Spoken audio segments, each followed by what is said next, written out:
और दोस्तों आज हम आपको पढ़ाएंगे कि मध्य प्रदेश नदी घाटी परियोजना।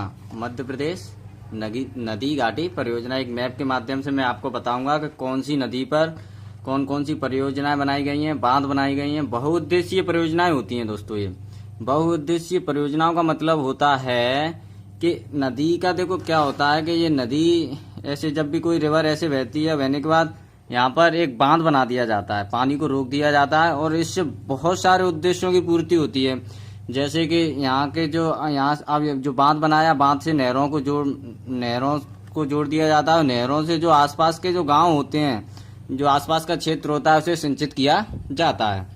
और सिंचित किया जाता है तो पहला उद्देश्य क्या हो गया, सिंचाई। दूसरा उद्देश्य भी क्या हो सकता है, पेयजल की व्यवस्था, क्योंकि आजकल बहुत से क्षेत्रों में पेयजल की समस्या बहुत गंभीर है, तो पेयजल की व्यवस्था भी इन्हीं के माध्यम से पूरी होती है। तीसरा और इसका सबसे जो महत्वपूर्ण उद्देश्य होता है वो होता है विद्युत उत्पादन करना। तो हम अपनी इस वीडियो के अंदर मध्य प्रदेश में क्या पढ़ेंगे, नदी घाटी परियोजनाओं से जो विद्युत का उत्पादन होता है उनके बारे में हम जानेंगे। एक एक करके मैं आपको मैप में बता देता हूँ कि मैंने बनाया क्या है। ये नर्मदा नदी आप जानते हैं अमरकंटक से ऐसे निकल करके इधर आ जाती है। तो और ऐसे ही ये चंबल नदी का मैंने जो बांध बने हुए हैं वो सब बताए हैं। मैं आपको इनकी विशेषताओं के बारे में अभी बताऊंगा।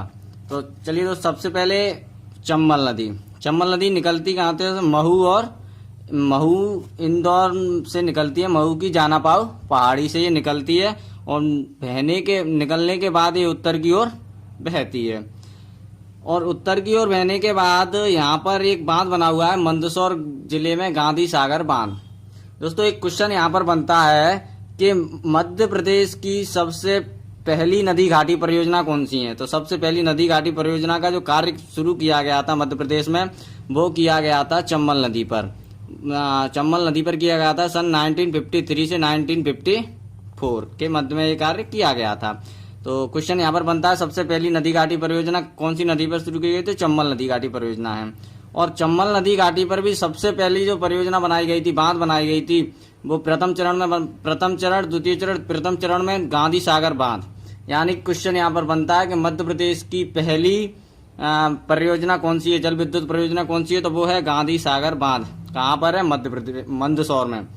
और ये मध्य प्रदेश और राजस्थान की संयुक्त परियोजना है। दोस्तों संयुक्त परियोजना से यहाँ पर आशा ये है कि जो इसके परियोजना के जो निर्माण में जो खर्च होता है वो दोनों राज्यों के द्वारा दिया जाता है। जैसे यहाँ पर मध्य प्रदेश तो है ये राजस्थान आप इधर जानते हैं, इधर उत्तर प्रदेश है।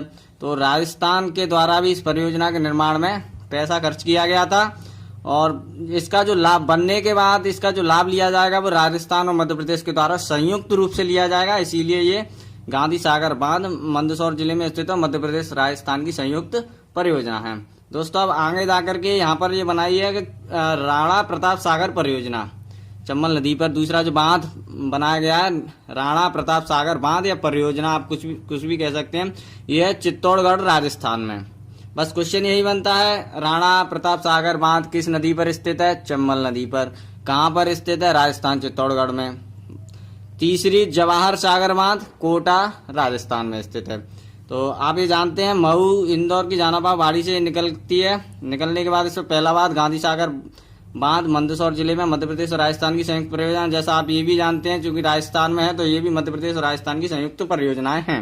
और यहाँ से जाकर के ये मध्य प्रदेश का बॉर्डर बनाते हुए यहाँ पर ये मुरैना जिला मध्य प्रदेश का बॉर्डर बनाते हुए कहाँ पर मिल जाती है, तो यमुना में जाकर के, इटावा के पास यमुना में जाकर के ये मिल जाती है। इधर से यमुना बहती हुई आती है, यमुना में जाकर के ये मिल जाती है।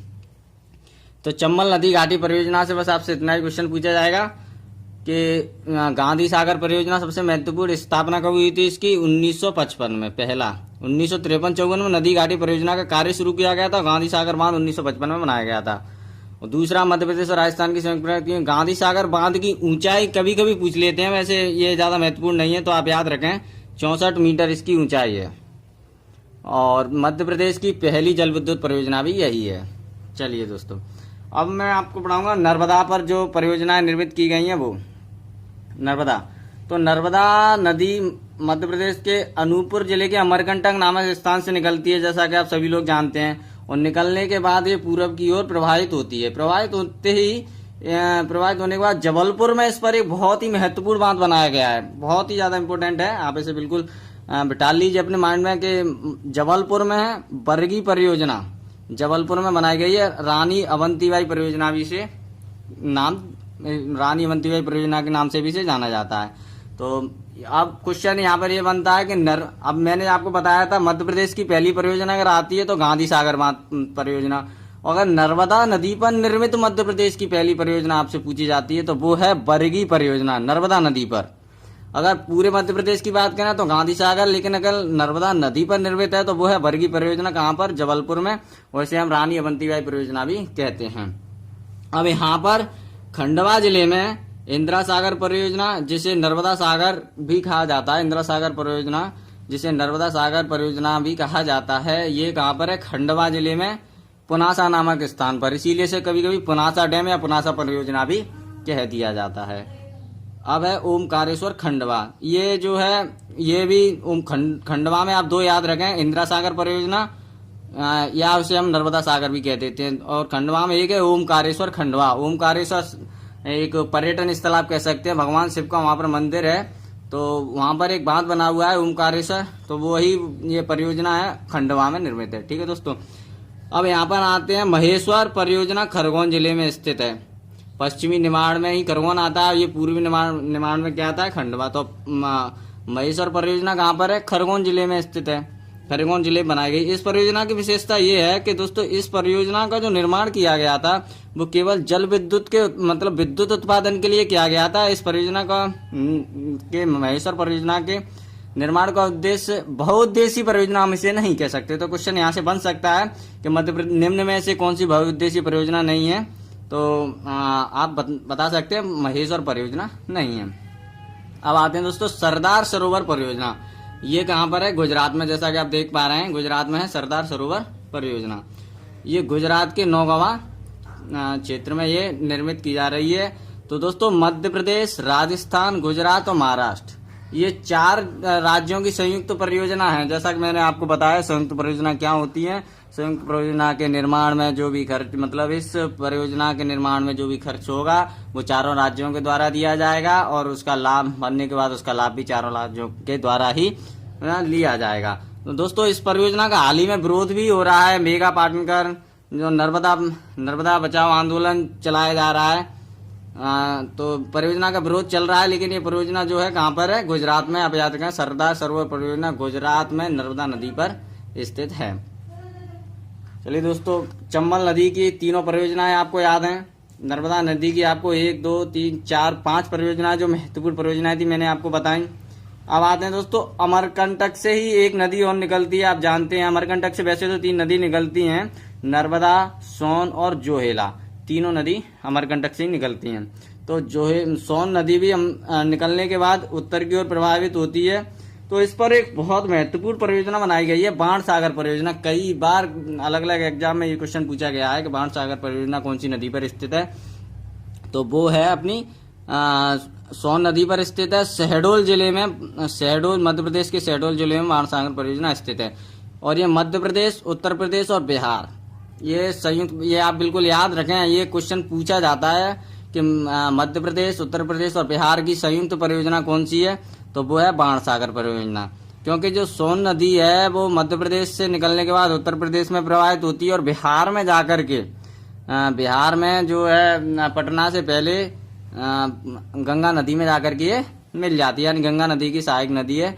तो मध्य प्रदेश, उत्तर प्रदेश और बिहार की ये संयुक्त परियोजना है। और इस परियोजना का जो लाभ है 2:1 के अनुपात में ये लिया जाएगा। अब इसका क्या मतलब है? जैसे मान के चलो इस परियोजना से हमने 100 मेगावाट जो है बिजली पैदा की जाती है, विद्युत पैदा की जाती है। तो इसका क्या मतलब है कि 2:1 के अनुपात में हम इसे विभाजित करेंगे, यानी 50 मेगावाट मध्य प्रदेश और 25 मेगावाट जो है उत्तर प्रदेश और बिहार के लिए जाएगी। अगर 100 मेगावाट इस परियोजना से विद्युत उत्पादन होता है तो 50 मेगावाट मध्य प्रदेश यूज करेगा, 25 मेगावाट कौन करेगा? उत्तर प्रदेश, और 25 बिहार। चलिए, तो आप इस जो अमरकंटक से निकलती है सोन नदी, और इस पर शहडोल जिले में बाण सागर परियोजना स्थित है। अब है कुमरा गांव से निकलती है बेतवा नदी। रायसेन के कुमरा गांव से बेतवा नदी निकलती है और निकलने के बाद उत्तर की ओर प्रवाहित होती है। तो यहाँ से निकलने रायसेन जिले में ही एक हलाली परियोजना निर्मित की गई है, हलाली परियोजना बनाई गई है। रायसेन जिले में ही है। क्वेश्चन पूछा जाता है कि हलाली परियोजना कहाँ पर है, तो रायसेन जिले में है। और दोस्तों इस हलाली परियोजना को सम्राट अशोक परियोजना भी नाम दिया गया है। सम्राट अशोक सागर परियोजना भी इस हलाली परियोजना को दिया गया है। ये बेतवा नदी पर ही निर्मित है। लेकिन यहाँ पर एक राजघाट परियोजना सभी लोग जानते हैं। राजघाट परियोजना उत्तर प्रदेश के ललितपुर में, जो यहाँ से मध्य प्रदेश का, आप ध्यान से देखिए, मध्य प्रदेश का ये बॉर्डर यहाँ पर खत्म हो जाता है और यहाँ पर ललितपुर क्षेत्र पड़ता है उत्तर प्रदेश का। तो ललितपुर में बेतवा नदी पर ही राजघाट परियोजना निर्मित की गई है। और थोड़ा सा आगे जाके ललितपुर से करीब 90 किलोमीटर दूर माता टीला बांध या माता टीला परियोजना भी बेतवा नदी पर बनी हुई है। तो दोस्तों ये जो मैंने आपको बताई थी, ये थी सभी मध्य प्रदेश की बड़ी बड़ी परियोजनाएं, जिनसे जल विद्युत परियोजनाएं, जिनसे विद्युत का उत्पादन होता है। और कुछ छोटी परियोजनाएं भी हैं, छोटी परियोजनाएं हैं जो कि एग्जाम के पॉइंट ऑफ व्यू से इतनी ज्यादा महत्वपूर्ण नहीं है, फिर भी कभी कभी पूछ ली जाती हैं, जिनको मैं अभी थोड़ी संक्षेप में बता देता हूं। जैसे यहाँ पर बालाघाट जिले में है बावन थड़ी परियोजना। बावन थड़ी परियोजना कहाँ पर है? बालाघाट जिले में है। और बालाघाट जिले में किस नदी पर है? तो बावनथड़ी नदी पर ही निर्मित है। ठीक है दोस्तों, यहाँ पर मंडला जिले में है थांवर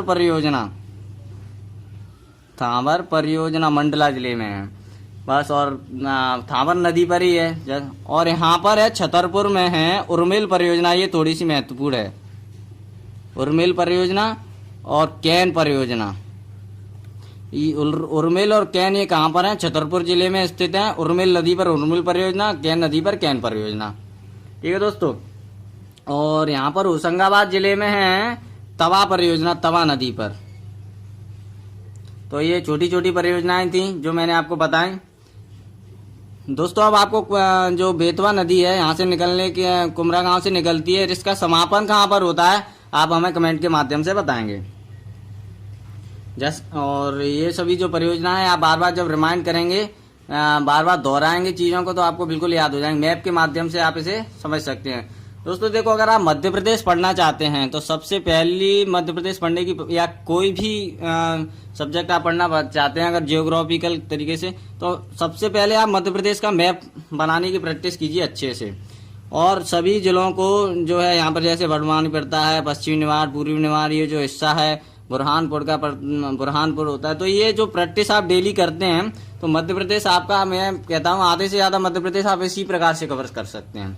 आपको जो है इसके लिए कुछ नहीं करना है। आप डेली जब न्यूज़पेपर पढ़ते हैं तो न्यूज़पेपर पढ़ने के बाद जब न्यूज़पेपर रखो तो उस पर एक बार मैप की प्रैक्टिस कम से कम 5 मिनट कर लिया करो। तो चलिए दोस्तों, अगर आपको ये वीडियो पसंद आया हो तो आप इसे लाइक करें, सब्सक्राइब करें और शेयर कर दीजिए, ज़्यादा से ज़्यादा अपने फ्रेंड्स के साथ शेयर कर दीजिए ताकि वो भी इस चीज़ का लाभ ले सकें। चलिए दोस्तों, बहुत बहुत धन्यवाद। जय हिंद, जय भारत।